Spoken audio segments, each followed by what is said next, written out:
Hey everyone, welcome back to Tech Savvy. In today's video, I'm going to show you how to use Instagram frames to make your stories stand out. Frames add a unique touch to your photos. So let's get started. First, open up the Instagram app on your phone. And once you are on Instagram, simply swipe left to go to the story section.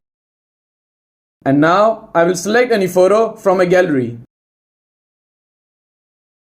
Okay, so if you want to add a frame in your Instagram story, so simply tap on the sticker icon at the top of the screen. And here you will see option of frames. Tap on it.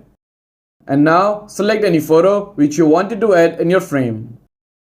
And you can also write any caption here. And then tap on done. And now adjust the frame according to your preference.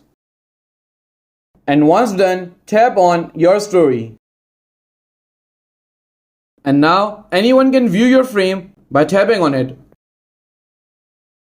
And that's how you use Instagram frames to make your stories pop. If you found this video helpful, please give it a thumbs up and don't forget to subscribe to Tech Savvy for more helpful content.